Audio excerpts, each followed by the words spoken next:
Hello everyone, examiners के इस video में आपका स्वागत है। फ्रेंड्स, बिहार सचिवालय सहायक परीक्षा 2025 के प्रीवियस ईयर क्वेश्चन सीरीज में आज हम लोग 27 मार्च 2016 के पूछे गए क्वेश्चंस का डिटेल एक्सप्लेनेशन करेंगे। तो प्लीज़ वीडियो स्टार्ट करने से पहले एक बार लाइक, शेयर एंड सब्सक्राइब जरूर करें। तो चलिए वीडियो स्टार्ट करते हैं। आज का पहला क्वेश्चन है, who discovered penicillin?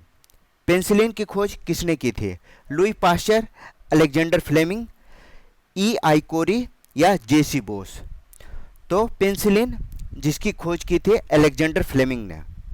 Alexander Fleming ने 1928 में पेनिसिलिन की खोज की थी। यह एक प्रकार का एंटीबायोटिक दवा है। एंटीबायोटिक दवा है जो बैक्टीरिया के संक्रमण के खिलाफ कारगर होता है। बैक्टीरिया के संक्रमण के खिलाफ इसका प्रयोग किया जाता है। ठीक है। लुई पास्चर ने दुनिया में सबसे पहला रेबीज के टीका का आविष्कार किया था। रेबीज का टीका लुई पास्चर ने आविष्कार किया था। इसके कारण से लुई पास्चर को फादर ऑफ माइक्रोबायोलॉजी कहा जाता है। फादर ऑफ माइक्रोबायोलॉजी कहा जाता है। ठीक है। जेसी बोस को पौधों में वृद्धि मापने वाले यंत्र का आविष्कार किया था। पौधों के वृद्धि मापक यंत्र है, उसका नाम क्या है? क्रेस्कोग्राफ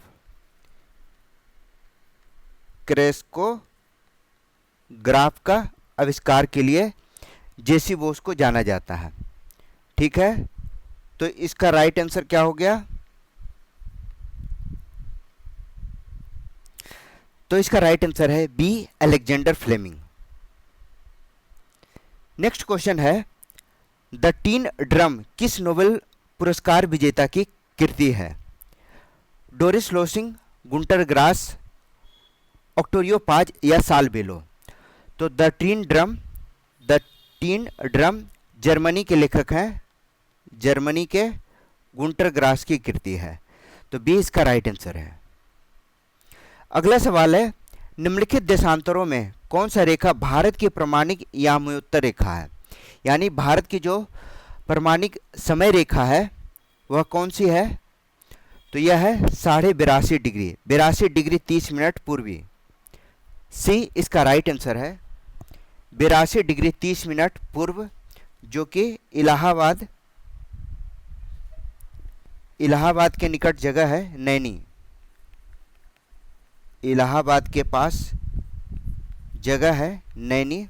तो यह नैनी के निकट से गुजरता है और यह भारत के 5 राज्यों से होकर गुजरता है। 5 राज्य कौन कौन से हैं?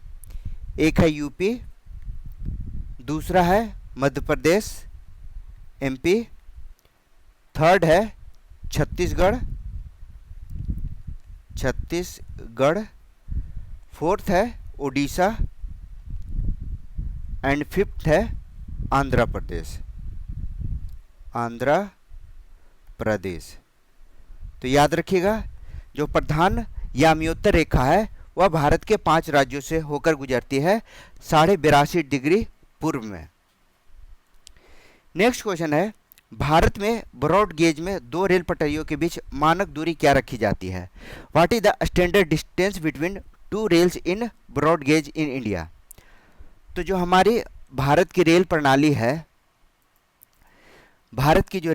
है, उसमें जो ब्रॉड गेज है उनके बीच की दूरी होती है 1.676 मीटर।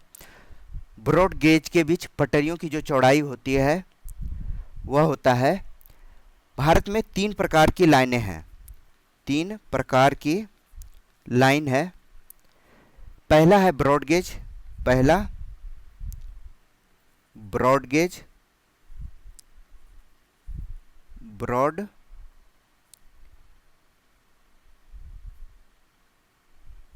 ब्रॉड गेज यह है 1.676 मीटर चौड़ा। सेकंड है मीटर गेज,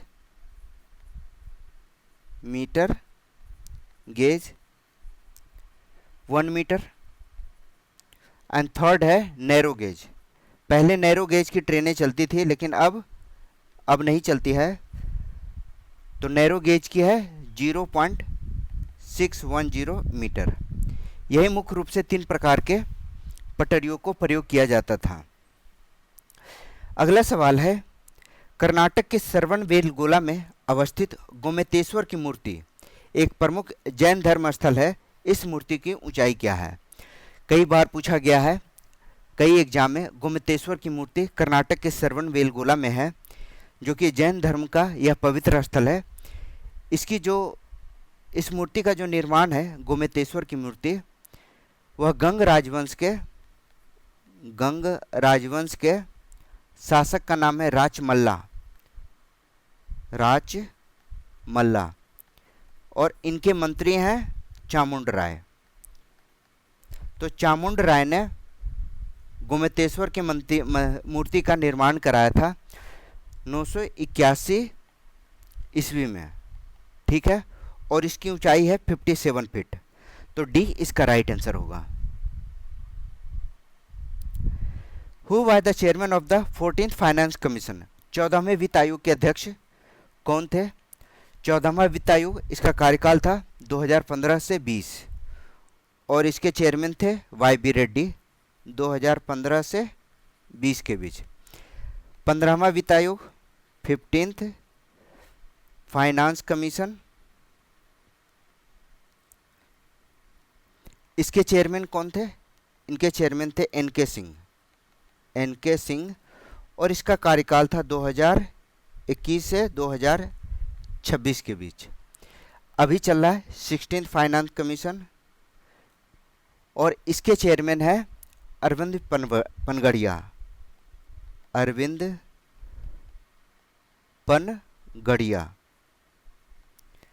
और इसका कार्यकाल है 2026 से 2031 के बीच।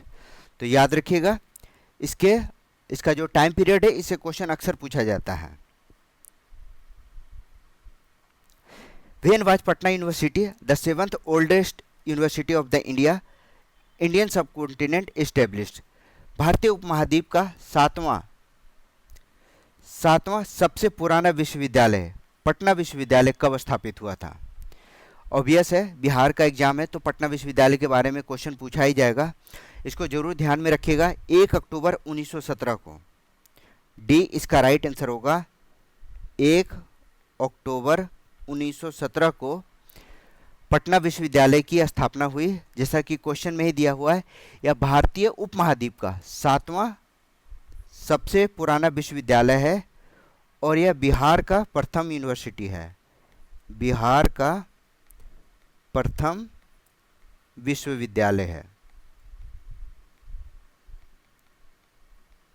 क्लियर है? ए पैसेज टू इंडिया किनके द्वारा रचित है? A passage to India is written by whom? Option है Neeraj Singh Chaudhary, E.M. Forster, Thomas Hardy या रविंद्रनाथ टैगोर। तो a passage to India British लेखक हैं E.M. फोस्टर। E.M. फोस्टर का उपन्यास है, ब्रिटिश लेखक हैं। 1920 के दशक में ए पैसेज टू इंडिया लिखा गया था, जिसमें ब्रिटिश राज और भारतीय स्वतंत्रता आंदोलन की पृष्ठभूमि इसमें दर्शाई गई है। भारतीय स्वतंत्रता आंदोलन की पृष्ठभूमि इस बुक में वर्णित है। तो बी इसका राइट आंसर है। Who is the author of among the believers India, a million mutinies now and an era of darkness?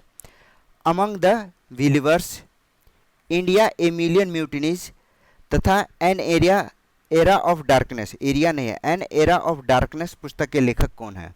काफ़ी चर्चित लेखक हैं, जैसा कि आप नाम से भी जान गए होंगे। तो एन एरा ऑफ डार्कनेस के लेखक हैं V.S. नाइपॉल। डी इसका राइट आंसर है। Among the believers India, a million mutinies तथा एन एरा ऑफ डार्कनेस, इन तीनों पुस्तक के लेखक हैं V.S. नाइपॉल। इसके लिए इन्हें बीएस नायपॉल नोबेल पुरस्कार प्राप्त लेखक हैं। इन्हें नोबेल पुरस्कार से सम्मानित किया जा चुका है। Where is the diamond mine of the National Mineral Development Corporation of India located? National Mineral Development Corporation of India की हीरे की खान कहाँ है?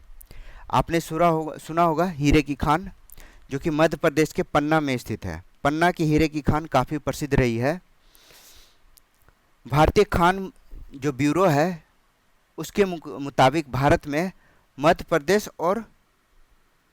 प्रदेश, आंध्र प्रदेश और छत्तीसगढ़ में ही केवल हीरे की खान उपलब्ध है, और अकेले मध्य प्रदेश में 90% हीरे का भंडार है। ठीक है, तो डी इसका राइट आंसर है। Who directed the film Pather Panchali? Film Pather Panchali किनके द्वारा निर्देशित है? तो पाथेर पंचाली यह बंगला भाषा की नाटक फिल्म है। बंगला भाषा की यह नाटक फिल्म है जो कि प्रसिद्ध लेखक सत्यजीत रे के द्वारा, प्रसिद्ध लेखक और निर्देशक हैं सत्यजीत रे, उनके द्वारा यह कलकत्ता में रिलीज की गई थी। पाथेर पंचाली, याद रखिएगा, बी इसका राइट आंसर है। When is international yoga day celebrated? अंतर्राष्ट्रीय योग दिवस कब मनाया जाता है? कई बार पूछा गया एग्जाम में, लेकिन यहाँ आपको कुछ अच्छा सीखने को मिलेगा कि अंतर्राष्ट्रीय योग दिवस की शुरुआत कब हुई, योग दिवस की। तो यह पहली बार 21 जून 2015 में मनाया गया था। ठीक है, 21 जून 2015 से अंतर्राष्ट्रीय योग दिवस के रूप में मनाया जाने लगा प्रत्येक वर्ष। 21 मार्च को अंतर्राष्ट्रीय वन्य दिवस, अंतर्राष्ट्रीय फॉरेस्ट डे, वन दिवस। ठीक है, 21 मई को आतंकवाद विरोधी दिवस, आतंकवाद विरोधी दिवस। 21 जून को योगा दिवस तो हो ही गया। 25 दिसंबर काफ़ी महत्वपूर्ण है बिहार के एग्जाम के लिए, तो 25 दिसंबर को सुशासन दिवस के रूप में मनाया जाता है। ठीक है, सी इसका राइट आंसर है। याद रखिएगा, 25 दिसंबर को सुशासन दिवस के रूप में मनाया जाता है। Which of the following is not a component of fiscal policy? निम्नलिखित में से कौन राजकोषीय नीति का एक घटक नहीं है? तो सबसे पहले राजकोषीय नीति के बारे में समझते हैं। राजकोषीय नीति जो होता है, किसी भी देश के समग्र आर्थिक ढांचे का एक प्रमुख घटक होता है। यानी किसी देश की जो पॉलिसी है वह राजकोषीय नीति के आधार पर ही निर्धारित की जाती है। क्वेश्चन में लिखा गया है कौन सा राजकोषीय नीति का घटक नहीं है? ऑप्शन है कराधान नीति, सार्वजनिक ऋण नीति, सार्वजनिक व्यय नीति, व्यापार नीति। तो व्यापार नीति राजकोषीय नीति के अंतर्गत नहीं आता है, तो सी इसका राइट आंसर है। जितने भी बजट हैं, कराधान है, सामाजिक व्यय है, सार्वजनिक ऋण है, यह सभी राजकोषीय घटक के राजकोषीय नीति का एक घटक कहलाता है। तो सी इसका राइट आंसर है, जो कि राजकोषीय नीति के अंतर्गत नहीं आता है। Among the following tributary of the Ganga which flow northward? Ganga की सहायक नदियां जो नीचे वर्णित है, उनमें से कौन उत्तर की ओर प्रवाहित होती है? तो उत्तर की ओर प्रवाहित होने वाली गंगा की जो सहायक नदी है उसमें है सोन नदी। सोन नदी, ठीक है। अब है यमुना, घाघरा, बागमती, रामगंगा, गंडक, कोसी। ये सब जो नदियां हैं जो कि बिहार में बहती है, यह नदियां उत्तर की ओर से आकर गंगा की सहायक नदियों में से है। यह उत्तर से आती है। उत्तर से आने वाली गंगा की प्रमुख सहायक नदी है। गंगा की प्रमुख सहायक नदी है। ठीक है, क्लियर हो गया। यह उत्तर की तरफ से आती है, लेकिन सोन जो है वह उत्तर की ओर प्रवाहित होती है। Identify the incorrect pair from the following. निम्नलिखित में से गलत युग्म को चिन्हित करें। मैडम क्यूरी डायनामाइट सही है। मैडम क्यूरी डायनामाइट गलत है। मैडम क्यूरी ने किया था रेडियम और पोलोनियम की खोज। रेडियम और पोलोनियम की खोज की थी। डायनामाइट जो है उनका आविष्कार किसने किया था? अल्फ्रेड नोबेल ने। अल्फ्रेड नोबेल ने। क्लियर हो गया? अब कोई कंफ्यूजन नहीं। ए इसका राइट आंसर है, गलत यहां पर चिन्हित किया गया है मैडम क्यूरी डायनामाइट का।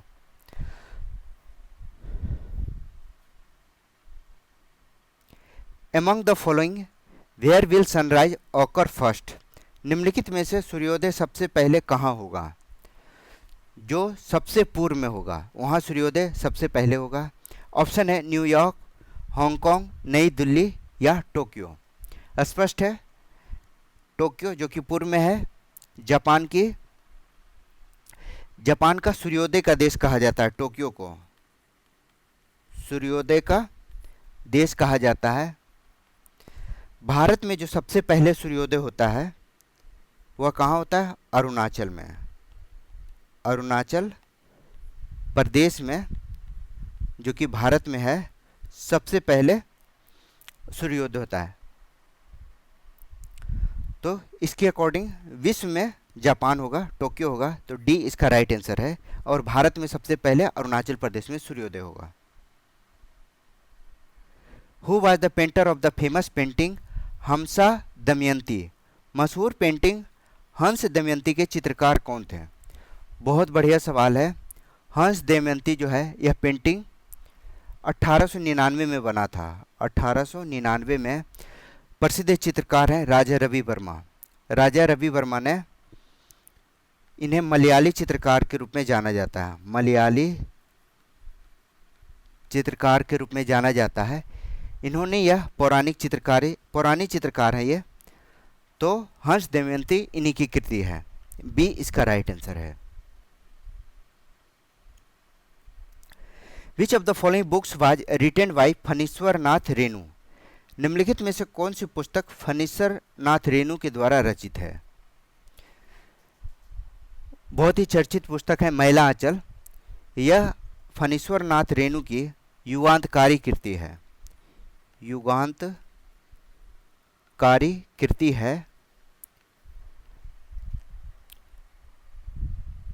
ठीक है। राग दरबारी जो है वह श्रीलाल शुक्ल की व्यंग रचना है। व्यंग रचना है। ठीक है। गुनाहों का देवता धर्मवीर भारती। गुनाहों का देवता। और इनकी एक और महत्वपूर्ण कृति है अंधा युग। अंधा युग याद रखिएगा। अंधा युग और गुनाहों का देवता धर्मवीर भारती की प्रसिद्ध कृति है। अच्छा, ये भी है, यह भी धर्मवीर भारती का है। धर्मवीर भारती की रचना है। तो इसका राइट आंसर क्या होगा? महिला आंचल फणीश्वर नाथ रेणु के द्वारा लिखा गया था। फणीश्वर नाथ रेणु के द्वारा यह रचित है। Who is known as the father of genetics? अनुवांशिकी के जनक कौन है? Robert Hooke, Charles Darwin, Hugo de Vries या ग्रेगर मेंडल? अनुवांशिक के जो जनक हैं ग्रेगर जॉन मेंडल हैं। इन्होंने लक्षण के आधार पर पीढ़ी दर पीढ़ी संचरण की विधि का अध्ययन किया, यानी आनुवांशिकी का अध्ययन किया। इसके लिए उन्होंने मटर के पौधे का चुनाव किया था, जिसका उन्होंने पीढ़ी दर पीढ़ी उसके संचरण विधि, यानी पीढ़ी दर पीढ़ी क्या बदलाव आया, उसका अध्ययन किया और आनुवांशिकी के नियम को प्रतिपादित किया। तो डी इसका राइट आंसर है। Match the sentence given in column A and column B. Column A और कॉलम बी में मैच करना है। परमाणु रिएक्टर है और उनका प्लेस है। कर्नाटक में है, कैगा कर्नाटक, ठीक है, कर्नाटक ए का दूसरा। कुडनकुलम तमिलनाडु में, नरोरा उत्तर प्रदेश में और काकड़ापाड़ा गुजरात में। तो इसका राइट आंसर क्या होगा? ए का 2, बी का 4, सी का पहला एंड डी का तीसरा। ए इसका राइट आंसर है। Which of the following statements about the Rajya Sabha is not correct? Rajya Sabha के संदर्भ में निम्नलिखित में से कौन सही नहीं है? राज्यसभा एक अस्थायी संस्था है, बिल्कुल सही है। इसके 1/3 सदस्य प्रत्येक 2 वर्ष पर रिटायर हो जाते हैं, यह भी सही है। राज्यसभा का कार्यकाल 6 वर्ष का होता है और इसके प्रत्येक 2 वर्ष पर 1/3 सदस्य रिटायर हो जाते हैं, बिल्कुल सही है। राज्यसभा का गठन 1958 में हुआ, यह गलत है। जो राज्यसभा का गठन हुआ था वह 3 अप्रैल 1952 को हुआ था, ठीक है। और इसकी पहली बैठक जो हुई थी वह 13 मई 1952 को हुई थी। इसका पहला सत्र 13 मई 1952 को हुआ था, राज्यसभा का जो पहला सत्र हुआ था, ठीक है। तो सी सही नहीं है, इसके अकॉर्डिंग सी राइट आंसर होगा। और डी है, राज्यसभा के 12 सदस्य राष्ट्रपति के द्वारा मनोनीत किए जाते हैं, बिल्कुल सही है, ठीक है। और अनुच्छेद 80 में राज्यसभा के गठन का प्रावधान है, राज्यसभा के गठन का प्रावधान है। तो याद रखिएगा सी इसका राइट आंसर है। Match the disease with their respective diagnostic test. बीमारी और उनके जांच को सही रूप में दोनों स्तंभों से मिलान करें। विडाल टेस्ट, विडाल टेस्ट किस में होता है? तो यह टाइफाइड में होता है। यहाँ पर हम करेक्ट मैच लिख दे रहे हैं, विडाल यह टाइफाइड में किया जाता है, टाइफाइड, ठीक है। दूसरा है डिक टेस्ट, यह स्कारलेट फीवर में, डिक टेस्ट स्कारलेट फीवर में किया जाता है। थर्ड है टोर्निकेट टेस्ट, यह डेंगू बुखार में, टोर्निकेट यह डेंगू बुखार में किया जाता है। आरए फैक्टर गठिया में, आरए फैक्टर गठिया में। और एक आखिरी है एलिसा टेस्ट, एलिसा यह किस में होता है? एड्स में, ऐसे एलिसा ऐसे एड्स। ऐसे इसका करेक्ट मैच होगा 3, 5, 2, 1, 4, ठीक है। आप जैसे भी चाहें उसे समझ सकते हैं। ए इसका राइट आंसर है। Recently newborns in Brazil were found with symptom of microcephaly, what is the cause? हाल ही में ब्राजील में नवजात शिशुओं में माइक्रोसेफली या लघु शीर्ता के लक्षण मिले हैं। इसका कारण क्या है? माइक्रोसेफली का कारण क्या है? Zika virus, Ebola virus, variola virus या रुबेला वायरस? तो इसका प्रमुख कारण है जीका वायरस। जो माइक्रोसेफली है यह एक प्रकार का मानसिक विकार है, मानसिक विकार है जो कि बच्चों के सिर के विकास को प्रभावित करता है, ठीक है। इसका कारण है जीका वायरस, ठीक है। तो ए इसका राइट आंसर है।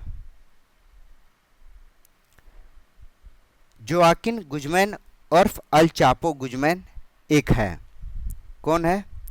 स्पेनिश सांप से लड़ने वाला, मेक्सिको का नशीली दवाओं का तस्कर, ठीक है। तो बी इसका राइट आंसर होगा। मैक्सिकन ड्रग ट्रैफिकर है जोआकिन गुजमैन उर्फ El Chapo. Which substance is used in a car battery. Car की बैटरी में किसका इस्तेमाल होता है? आसान सा सवाल है। सल्फ्यूरिक एसिड का, H2SO4। सल्फ्यूरिक एसिड का प्रयोग कार आदि के बैटरी आदि के बनाने में किया जाता है। साथ ही उर्वरक उद्योग में भी इसका प्रयोग करते हैं। उर्वरक में औषधियों के निर्माण में भी H2SO4 का प्रयोग होता है। और रासायनिक उद्योग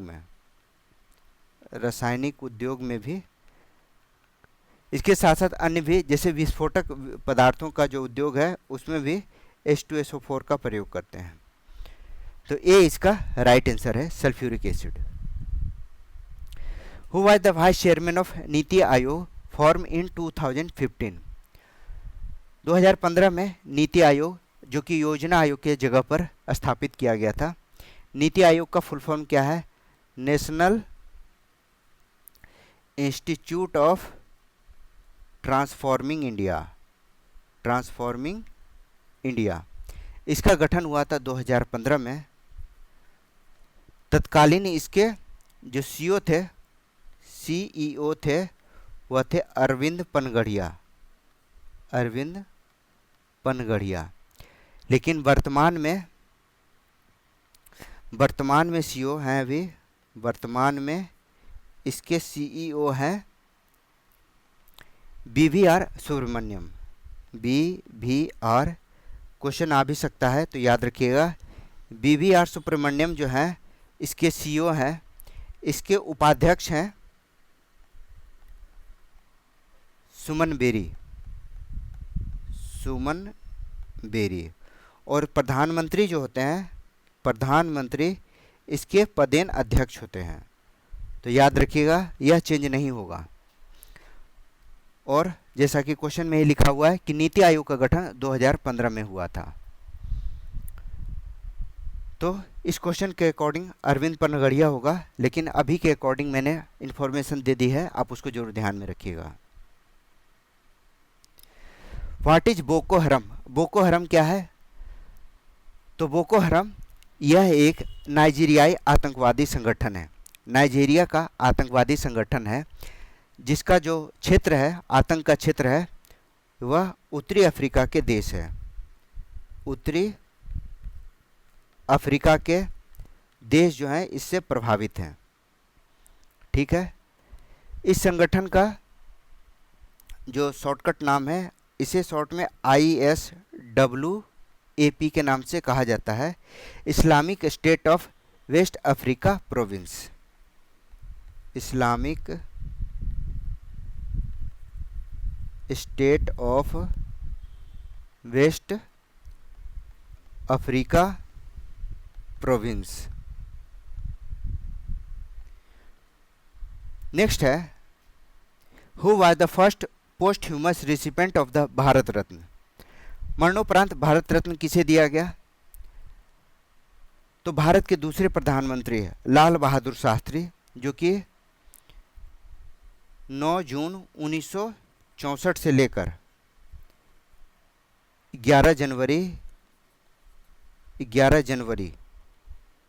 9 जून 1964 से 11 जनवरी 1966 तक, यानी कुल 18 माह तक भारत के प्रधानमंत्री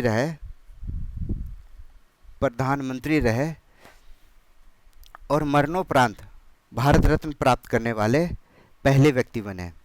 1966 में इन्हें भारत रत्न दिया गया था। भारत रत्न दिया गया मरणोपरांत। ठीक है। What is the gestation period of a cow? गाय की गर्भावधि, ये गर्भावधान काल कहा जाता है। तो यह 274 से 280 दिनों की होती है। बी इसका राइट आंसर है। Which of the following river does not originate in India? निम्नलिखित में से किस नदियों का उद्गम भारत में नहीं है? सतलज, रावी, चिनाब या ब्यास? तो सतलज नदी जो है इसका उद्गम कहाँ है? तो इसका उद्गम है दक्षिण पश्चिम के तिब्बत में। दक्षिण पश्चिम तिब्बत में राक्षस ताल हिमनद से होता है। राक्षस ताल हिमनद से इसका उद्गम होता है। इस नदी को तिब्बत में लोंग चैन नदी के नाम से जानते हैं। सतलज नदी को लोंग चैन नदी के नाम से जानते हैं। तिब्बत में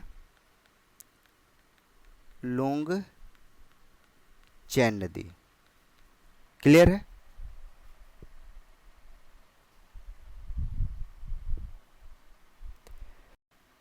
नेक्स्ट क्वेश्चन है, which statement is correct regarding the supreme court of India? Bharat के सर्वोच्च न्यायालय के संदर्भ में निम्नलिखित में से कौन सा कथन सही है? पहला है, इसका केवल मूल क्षेत्राधिकार है। It has only original jurisdiction. Option B है, इसका केवल अपीलीय क्षेत्राधिकार है। It has only appellate jurisdiction. Option C है, इसका केवल परामर्श संबंधी क्षेत्राधिकार है। It has only advisory jurisdiction. And option D है, इसका मूल अपीलीय और परामर्श संबंधी क्षेत्राधिकार है। डी इसका राइट आंसर है।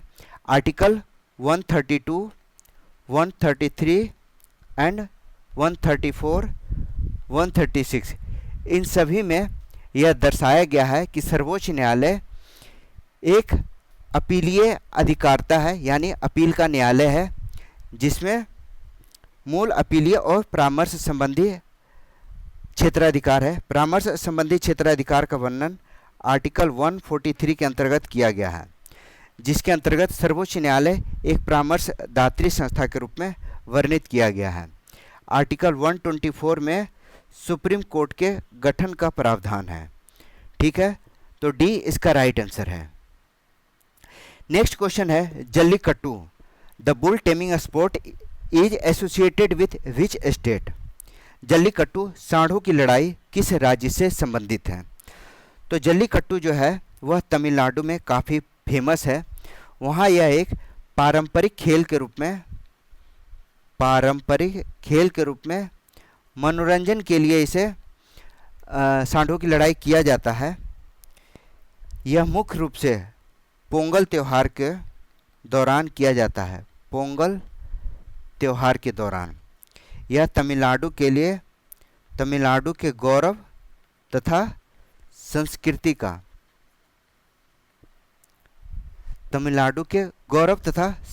का प्रतीक है। ठीक है, तो डी इसका राइट आंसर है। Which two river originate from Amarkantak? निम्नलिखित में से किन नदियों का उद्गम जो है अमरकंटक से हुआ है? ऑप्शन है, ताप्ती नर्मदा, नर्मदा सोन, सोन बेतवा या चंबल या बेतवा। चंबल और बेतवा। तो इसका राइट आंसर होगा बी, नर्मदा और सोन। यह दो नदियों का उद्गम जो है वह अमरकंटक की पहाड़ी से होता है। अमरकंटक की पहाड़ी से होता है। ताप्ती नदी यह मध्य प्रदेश के बैतूल जिले के पास से निकलती है। ठीक है, नर्मदा ताप्ती, यह दोनों जो नदियां हैं नर्मदा और ताप्ती, यह पश्चिम की ओर भ्रंश घाट में प्रवाहित होने वाली नदी है। यह दोनों नदी भ्रंश घाटी में प्रवाहित होती है। कई बार क्वेश्चन पूछा गया है नर्मदा ताप्ती के लिए, तो इसको ध्यान में रखिएगा। इस क्वेश्चन के अकॉर्डिंग जो अमरकंटक से निकलने वाली दो नदियां हैं वह है नर्मदा और Son. Which place is famous for the Brahma temple and for an animal fair? कौन सा स्थान है जो ब्रह्मा के मंदिर तथा पशुओं के मेले के लिए प्रसिद्ध है? पशुओं के मेले के लिए दो ही स्थल प्रसिद्ध है, एक तो सोनपुर और दूसरा है पुष्कर। पुष्कर जहाँ की ब्रह्मा का मंदिर है, ब्रह्मा का मंदिर है, यहाँ प्रसिद्ध पशुओं का मेला लगता है। यह हिंदुओं का प्रसिद्ध स्थल है, हिंदुओं का प्रसिद्ध तीर्थ स्थल है, जो कि यहाँ पर एक मेला लगता है कार्तिक पूर्णिमा के दिन।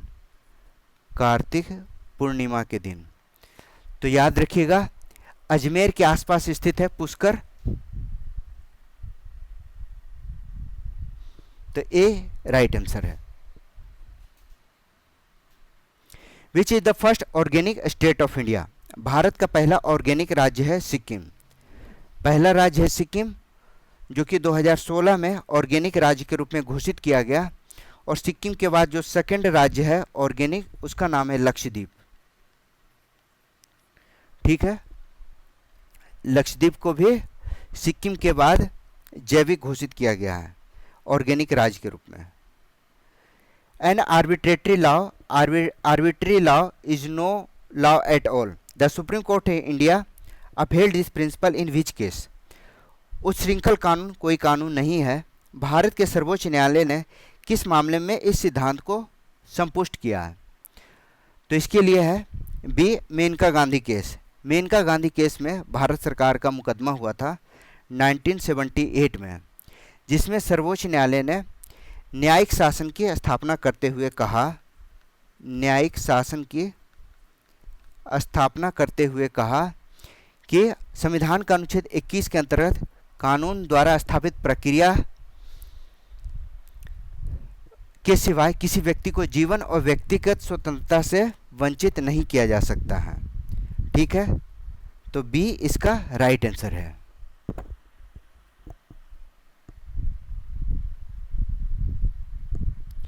Diamonds mined in war, torn area and sold to fund rebel activity are known as.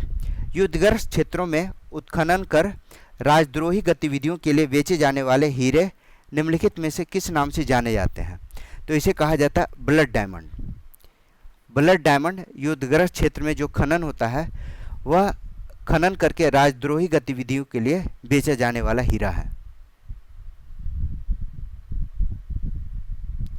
The Vohra committee report was about to criminalization of politics.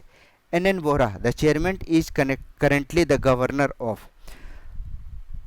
2016 का है, जम्मू कश्मीर के 12वें राज्यपाल थे N.N. बोहरा। याद रखिएगा, कोई ज़्यादा रिलेवेंस नहीं है, 2016 का क्वेश्चन है ये।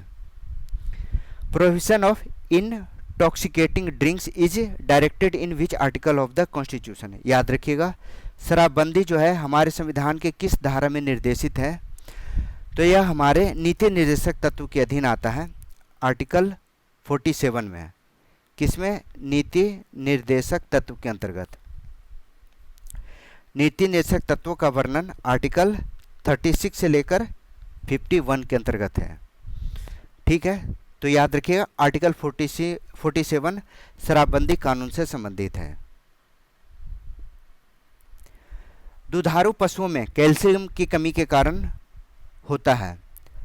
तो दुधारू पशुओं में कैल्शियम की कमी के कारण उन्हें मिल्क फीवर हो जाता है, जिसके कारण पशु जो होते हैं वह सुस्त हो जाते हैं, लगभग बेहोशी के कमज़ोर के हो जाते हैं, बेहोशी की अवस्था में चले जाते हैं। इस जो कैल्शियम की कमी होती है उसे कहते हैं हाइपोकैल्सीमिया। अगला सवाल, who is the author of the short novel the old man and the sea? The old man and the sea के जो लेखक हैं, उपन्यास के लेखक हैं, उसका नाम है अर्नेस्ट हेमिंग्वे। इसका राइट आंसर है। संविधान का कौन सा अनुच्छेद राज्यों में संवैधानिक तंत्र के असफल होने की स्थिति में राष्ट्रपति शासन का प्रावधान करता है? राष्ट्रपति शासन, जब राज्य में संवैधानिक तंत्र असफल हो जाता है तो आर्टिकल 356 के अकॉर्डिंग राज्यपाल राष्ट्रपति शासन के लिए अनुमोदन करते हैं। केंद्र संघीय सरकार का केंद्र को राष्ट्रपति शासन के लिए अनुमोदन के लिए भेजा जाता है। याद रखिएगा, आर्टिकल 356 के अंतर्गत राष्ट्रपति शासन को लगाया जाता है। Which genetically modified crop has been recommended for the commercial production in India? Bharat में जेनेटिक रूप से परिवर्तित किस फसल को व्यापारिक उत्पादन के लिए अनुवंशित किया गया है? तो यह है बीटी कॉटन। बीटी कॉटन का जेनेटिक रूप से जेनेटिक मॉडिफाइड है, जो कि कपास की फसल वॉल्व वर्म को बचाने के लिए किया गया था। कपास की फसल है, नाम याद रखिएगा, वॉल्व वर्म। तो बीटी कॉटन का पहला प्रयोग व्यापारिक रूप में किया गया। नोबेल पुरस्कार किस देश के द्वारा दिया जाता है? तो नोबेल पुरस्कार स्वीडन के नोबेल पुरस्कार फाउंडेशन के द्वारा दिया जाता है। स्वीडन, यह 6 क्षेत्रों में दिया जाता है, 6 एरिया में नोबेल दिया जाता है, जिसमें लगभग 11 million dollar, 11 million Swedish kronor, dollar नहीं, 11 मिलियन स्वीडिश क्रोनर अवार्ड के रूप में दिया जाता है। बी इसका राइट आंसर है। The Banaras Hindu university act 1950 paved the way for the establishment of Banaras Hindu university.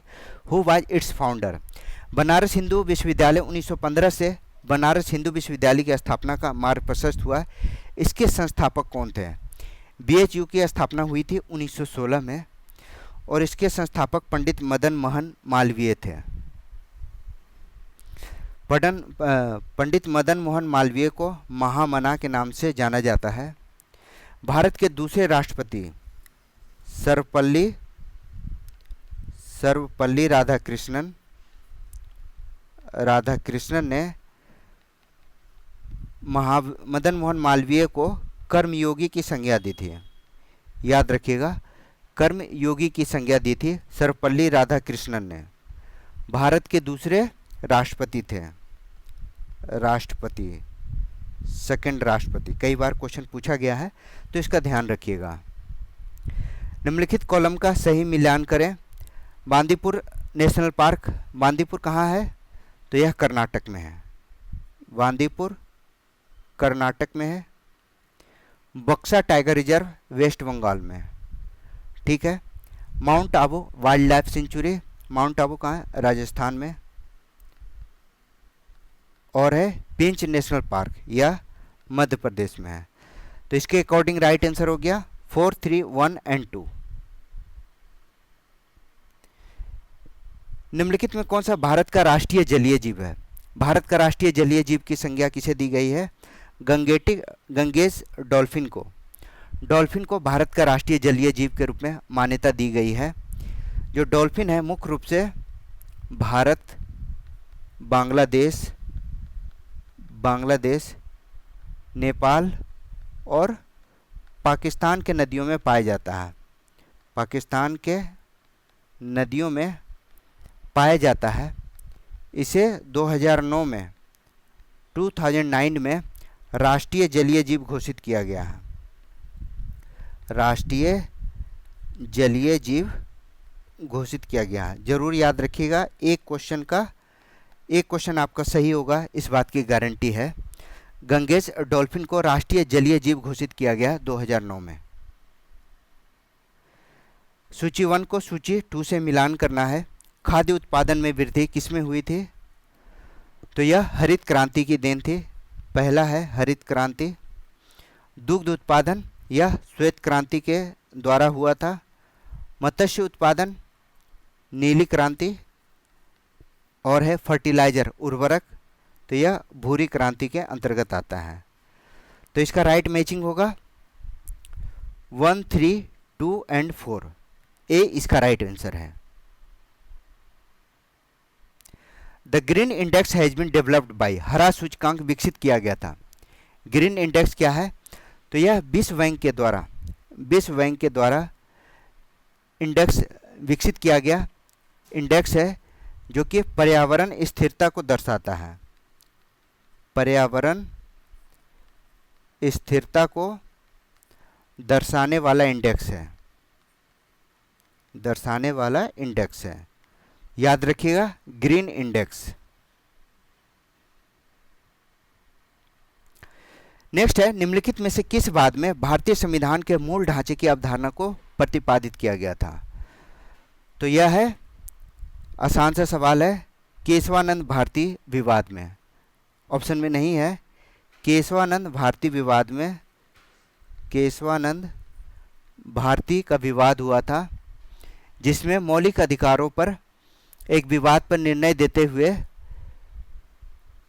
मूल ढांचे की अवधारणा को प्रतिपादित किया गया था। तो याद रखिएगा, केशवानंद भारती विवाद, जो कि 24 अप्रैल 1973 का है, 1973। संविधान सभा के संवैधानिक सलाहकार कौन थे? Who was the constitutional adviser to the constituent assembly? तो इसके बी.एन. राव, बेनेगल नरसिंह राव संविधान सभा के संवैधानिक सलाहकार थे। संविधान सभा की जो पहली मांग हुई थी, बहुत कम लोगों को पता है, संविधान सभा का पहली बार मांग जो किया था वह कौन थे? तो यह थे बाल गंगाधर तिलक। इसको नोट कर लीजिएगा, 1895 ईस्वी में बाल गंगाधर तिलक ने संविधान सभा की मांग उठाई थी। संविधान सभा की स्थापना 1946 में, संविधान सभा की स्थापना हुई थी 1946 में कैबिनेट मिशन योजना के आधार पर। कैबिनेट मिशन योजना के आधार पर। क्लियर है? इसको आप नोट कर लीजिएगा, इससे सवाल जरूर पूछे जाएंगे। जिन लोगों ने अभी तक वीडियो को लाइक नहीं किया, प्लीज़ वीडियो को लाइक कीजिए, वीडियो को सब्सक्राइब जरूर कर लीजिए। विच of the following committee recommend the inclusion of fundamental duty of citizens इन 1976? निम्नलिखित में से किस समिति ने 1976 में नागरिकों के लिए मूल कर्तव्यों को सम्मिलित करने की अनुशंसा की थी? स्वर्णसी समिति की अनुशंसा पर मूल कर्तव्यों को संविधान में शामिल किया गया था। किसमें? भाग 4A में। 42वां संविधान संशोधन 1976 को मौलिक कर्तव्यों को शामिल किया गया था, आर्टिकल 51A के अंतर्गत। ठीक है, तो बी इसका राइट आंसर है। ए जज of the supreme court can resign by writing? सर्वोच्च न्यायालय का न्यायाधीश पत्र लिखकर अपना त्यागपत्र दे सकता है, तो यह है राष्ट्रपति को। राष्ट्रपति को, सर्वोच्च न्यायालय के न्यायाधीश राष्ट्रपति को पत्र लिखकर अपना त्यागपत्र दे सकता है। बी इसका राइट आंसर है। निर्वाचन आयुक्त को पद से हटाया जा सकता है। कैसे हटाया जा सकता है? तो निर्वाचन आयुक्त को पद से हटाने के लिए सर्वोच्च न्यायालय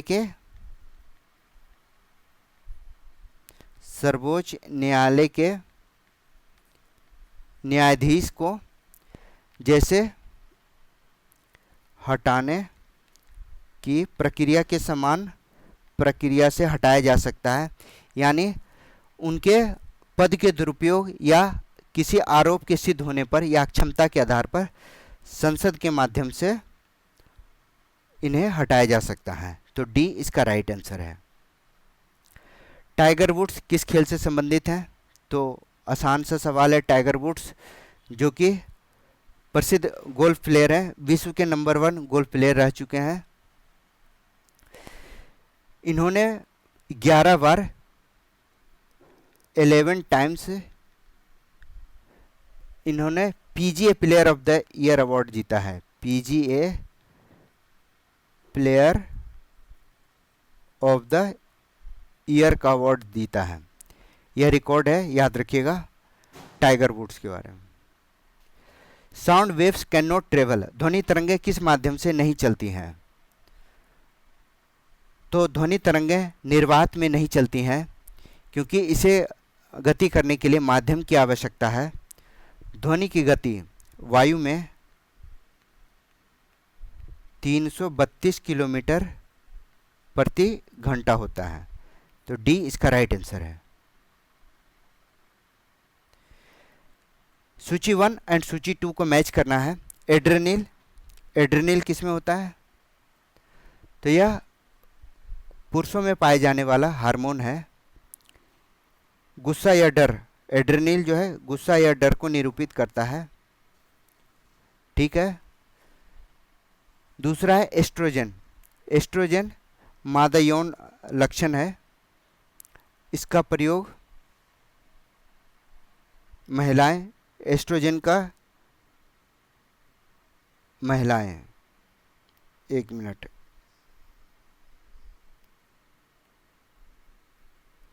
महिलाएं से संबंधित है। एस्ट्रोजन महिलाओं से संबंधित है। इंसुलिन ग्लूकोज की कमी से इंसुलिन का होता है। अब फेरामोन्स क्या होता है? यह साथी आकर्षित करना गंध ग्रहण शक्ति के माध्यम से समान प्रजाति के सदस्यों को आकर्षित करता है फेरामोन्स। ठीक है, तो इसका राइट आंसर होगा C 1, 3, 4 and 2। 1 carbon credit is equivalent to, एक कार्बन क्रेडिट जो है वह 1000 केजी CO2 के बराबर होता है, याद रखिएगा। निम्नलिखित में से कौन सा तत्व सोलर सेल में प्रयोग किया जाता है? सिलिकॉन, सीरियम, स्टेटिन या वेनेडियम? आसान सा सवाल है। सिलिकॉन का प्रयोग किया जाता है, इसे CSI बोलते हैं, क्रिस्टलिन सिलिकॉन, क्रिस्टलिन सिलिकॉन। इसका प्रयोग सोलर प्लेट बनाने में किया जाता है, सोलर सेल में। इलेक्ट्रॉनिक बल्ब में फिलामेंट किससे बना होता है? आसान से सवाल है। टंगस्टन का बना होता है।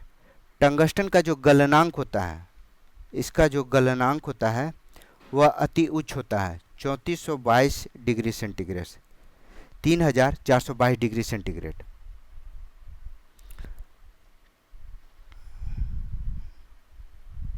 The main cause of Minamata disease, Minamata व्याधि का मुख्य कारण क्या है? तो मिनीमाता जो है वह पारा विषाक्तता से होता है, मरकरी पॉइजनिंग से होता है, जो कि तंत्रिका तंत्र को प्रभावित करता है। जो पारा विषाक्तता है तंत्रिका तंत्र को प्रभावित करता है। सबसे पहले 1956 में जापान में मिनीमाता शहर है, उसी के नाम पर इसका नामकरण हुआ है। मिनीमाता शहर प्रभावित करता है। क्लियर है? यदि राष्ट्रपति एवं उपराष्ट्रपति अक्षम अथवा उनकी मृत्यु कार्यकाल में हो जाती है तो कार्यकारी राष्ट्रपति कौन होंगे? ऑब्वियस है, सर्वोच्च न्यायालय के मुख्य न्यायाधीश। जब राष्ट्रपति उपराष्ट्रपति दोनों अपने पद पर नहीं होंगे तो सर्वोच्च न्यायालय के मुख्य न्यायाधीश को उनका पदभार संभालना पड़ेगा। भारत में प्रथम न्यूक्लियर विस्फोट 1974 में हुआ था। कहाँ हुआ था? तो यह पोखरण में हुआ था। 1974 में न्यूक्लियर विस्फोट, भारत का पहला परमाणु परीक्षण, प्रथम परमाणु परीक्षण हुआ था पोखरण में। यह डेट याद रखना जरूरी है, 18 मई 1974 को, 1974 को। और इसका नाम दिया गया था स्माइलिंग बुद्धा, स्माइलिंग बुद्धा। ठीक है, तो इसको जरूर याद रखिएगा। अम्ल वर्षा किसके द्वारा होने वाले पर्यावरण प्रदूषण के द्वारा होता है? अम्ल वर्षा किनके द्वारा होने वाले पर्यावरण प्रदूषण के कारण होता है? कार्बन डाइऑक्साइड और नाइट्रोजन, कार्बन मोनोऑक्साइड या और कार्बन डाइऑक्साइड, या ओजोन और कार्बन डाइऑक्साइड, या नाइट्रस ऑक्साइड। तो इसका राइट आंसर होगा डी, सल्फर डाइऑक्साइड SO2 और nitrous oxide. Nitrous oxide, nitrous oxide, इन दोनों के उत्सर्जन के कारण अम्लीय वर्षा होती है, जिससे जल सल्फर डाइऑक्साइड और नाइट्रोजन ऑक्साइड से अम्ल उत्पन्न करने के लिए जल के अणुओं के साथ अभिक्रिया करते हैं। तो याद रखिएगा डी इसका राइट आंसर है। निम्नलिखित में से किसे जैविक खाद के रूप में प्रयोग किया जाता है? जैविक खाद के रूप में एजोला, एजोला जो कि जलीय खाद की 7 प्रजातियों का एक वर्ग है, जलीय पर्णांग, जैविक खाद के रूप में प्रयोग किया जाता है। जलीय पर्णांग की 7 प्रजातियों में से एक है, जो कि नाइट्रोजन के स्थिरीकरण के लिए, N2 स्थिरीकरण के लिए यह आदर्श जैव उर्वरक है। तो याद रखिएगा एजोला। गन पाउडर किस मिश्रण से बनता है? गन पाउडर बनाने के लिए बारूद, सल्फर, चारकोल और पोटेशियम नाइट्रेट का मिश्रण का प्रयोग करते हैं। चारकोल, सल्फर, पोटेशियम नाइट्रेट और बारूद सल्फर दिया हुआ है। तो इसका प्रयोग किया जाता है। जो पोटेशियम नाइट्रेट है यह ऑक्सीडाइजर के रूप में प्रयोग किया जाता है। ऑक्सीडाइजर के रूप में इसका प्रयोग किया जाता है। गन पाउडर को ब्लैक पाउडर के नाम से भी जानते हैं। ब्लैक पाउडर के नाम से भी जाना जाता है। हाल ही में आर्सेनिक औषधि का किसके उपचार के लिए मुख्यतः उपयोग किया गया है?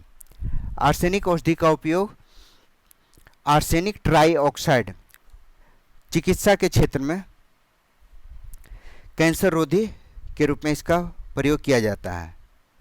आर्सेनिक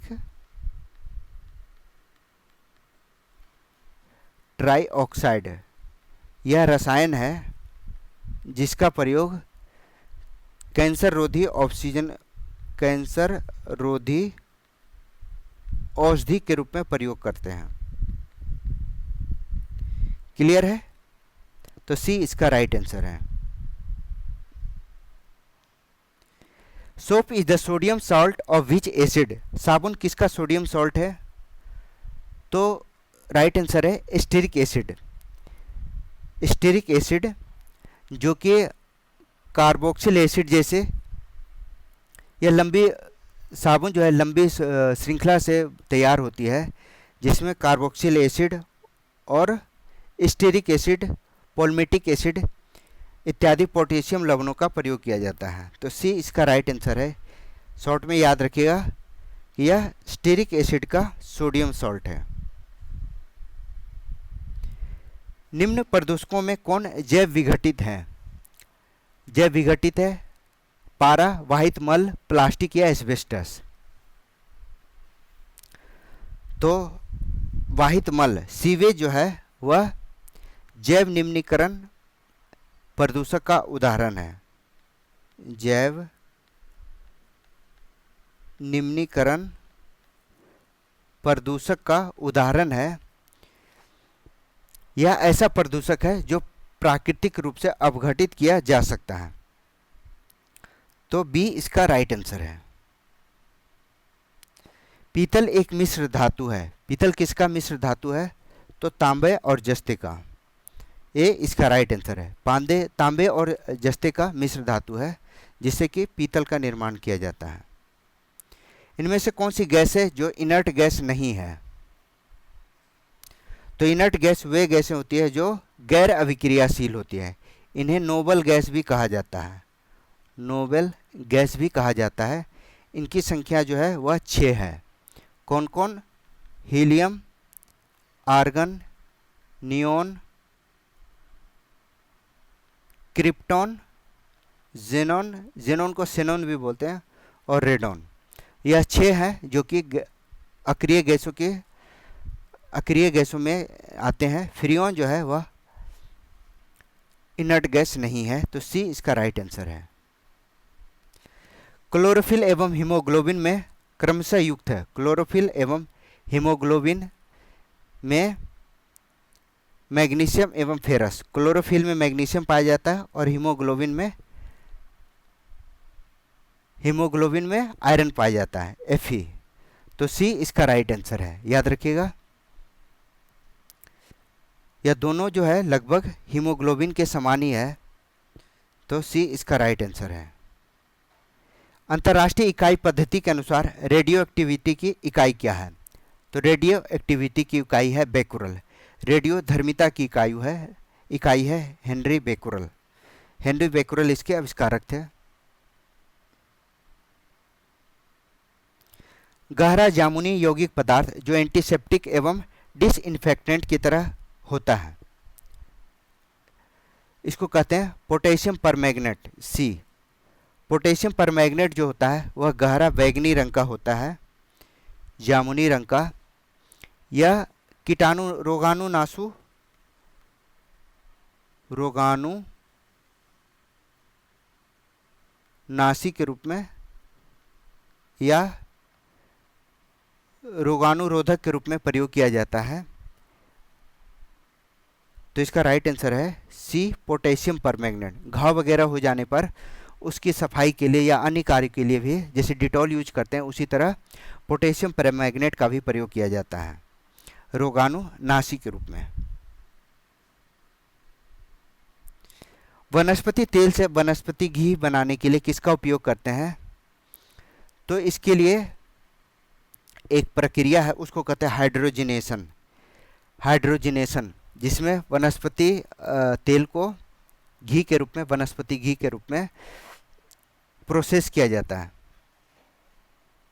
जब हाइड्रोजन गैस को 5 वायुमंडलीय दाब के अंतर्गत इसे 1800 डिग्री सेंटीग्रेड पर प्रोसेस किया जाता है तो वनस्पति घी का निर्माण होता है। याद रखिएगा, प्रोसेस्ड किया जाता है इसे। कोयला पेय, कोका कोला पेय में कौन सी औषधि पाई जाती है? कोको कोला जो ड्रिंक होता है उसमें कैफीन पाया जाता है। कैफीन पाया जाता है जो कि हमारे मस्तिष्क को प्रभावित करता है। ठीक है, तो डी इसका राइट आंसर है। टेबल मैच करना है।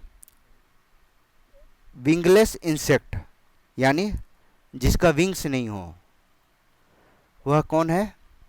तो है सिल्वर फिश। यह है सिल्वर फिश। उड़ान रहित पक्षी, तो यह तो कीवी है, सबको पता होगा, कीवी देखा भी होगा। अंग रहित उड़ने वाला, अंग रहित रेंगने वाला सांप। अंग रहित पशु, यह है मछली। तो राइट मैच होगा इसका 2, 1, 4 एंड 3। भू-अस्थिर उपग्रह किस दिशा में घूमता है?